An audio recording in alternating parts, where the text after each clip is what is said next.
வணக்கம். சற்று முன் கிடைக்கப்பெற்ற மிக மிக முக்கியமான செய்தி ஒன்று வெளியாகி உள்ளது. திமுகவின் அமைச்சரவை கலைக்கப்பட்டது. ஒட்டுமொத்த திமுகவும் தற்பொழுது ஆட்சியை இழந்துவிட்டது. நண்பர்களே, இந்த வீடியோவிற்கு ஒரே ஒரு லைக் மட்டும் சப்ஸ்கிரைப் பண்ணிருங்க.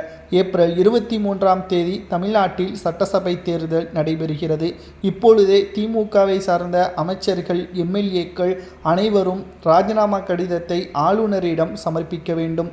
அமைச்சரவை முழுவதுமாக கலைக்கப்பட்டதாக தேர்தல் ஆணையம் அறிவிக்கப்பட்டுள்ளது. ஏனென்றால் தமிழ்நாட்டை பொறுத்தளவிற்கு கடந்த 2021 முதல் 2026ஆம் ஆண்டு வரை தமிழ்நாட்டில் 5 ஆண்டுகள் திமுகவின் ஆட்சி முழுவதுமாக நிறைவேற்றப்பட்டுவிட்டது. தற்பொழுது தமிழகம் முழுவதும் தேர்தல் ஆணைய அதிகாரிகளது கட்டுப்பாட்டிலும் ஆளுநர் மற்றும் ஜனாதிபதியின் கட்டுப்பாட்டிலும் தான் செயல்படுகிறது. இந்த நிலையில் மீண்டும் எப்படியாவது ஆட்சி அமைக்க வேண்டும் என்பதற்காக இன்றைக்கு ஸ்டாலின் அவர்கள் ஒரு வீடியோ ஒன்றை வெளியிட்டிருந்தார்.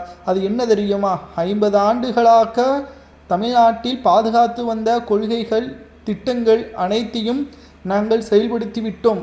இதைவிட ஒரு முக்கியமானது டிமானிசேஷன், அதாவது தமிழ்நாட்டில் இதுவரை அல்லாத ஒரு திராவிட மாடலை நீங்கள் பார்க்க போகிறீர்கள் என்று மோடி அவர்களை பார்த்து பேசியிருந்தார். நிச்சயமாக திமுக இந்த முறை ஆட்சி அமைப்பது கடினம். என்னதான் இவர்கள் தலைகீழாக நின்றாலும் தமிழ்நாட்டில் ஆட்சியை இனி இவர்களால் பிடிக்க முடியாது. 25 கட்சிகளுடன் கூட்டணி என்ன, 50 கட்சிகளுடன் கூட்டணி வைத்தாலும் ஆட்சியை திமுக அமைக்காது என்று எடப்பாடி பழனிசாமி அவர்கள் அதிகாரப்பூர்வமான செய்திகளாகவே பிரச்சார மேடைகளில் கூறி வருகிறார். இதற்கு என்ன காரணம் தெரியுமா?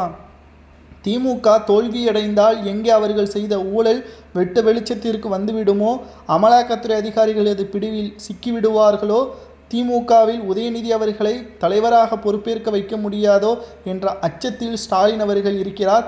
நிச்சயமாக இது எல்லாம் நடக்கும். அதிமுக ஆட்சி அமைந்த பிறகு கூண்டோடு ஊழல் செய்த அமைச்சர்கள், தவறு செய்த எம்எல்ஏக்கள் அனைவரும் கூண்டோடு சிறையில் அடைக்கப்படுவது உறுதிதான் என்பதை பிரச்சாரத்தின் பொழுது எடப்பாடி பழனிசாமி அவர்கள் பேசியதும் குறிப்பிடத்தக்கது.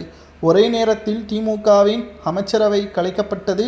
அது மட்டுமல்ல, தமிழ்நாட்டில் இனியும் திமுக ஆட்சி அமைக்காது என்று எடப்பாடி கூறுவது சரியா என்பதை மக்களாகிய உங்களது கருத்துக்களை தான் கமெண்ட் வாயிலாக கூற வேண்டும். ஏனென்றால் தற்பொழுது பிரச்சாரங்கள் ஒவ்வொரு தொகுதிகளிலும் தெருக்களிலும் விறுவிறுப்பாக நடைபெற்று கொண்டிருக்கிறது. ஆட்சி அமைந்தால் அது செய்வோம், இது செய்வோம் என்று ஒவ்வொரு கட்சிகளும் கூறி வருகிறது. ஆனால் ஒரு தொகுதியில் 1 கோடி ரூபாய் வருடத்திற்கு ஒதுக்கப்படக்கூடிய அந்த தொகுதி நிதி என்ன செய்தார்கள் தற்பொழுது இருக்கக்கூடிய சிட்டிங் எம்எல்ஏக்கள் என்று யாராவது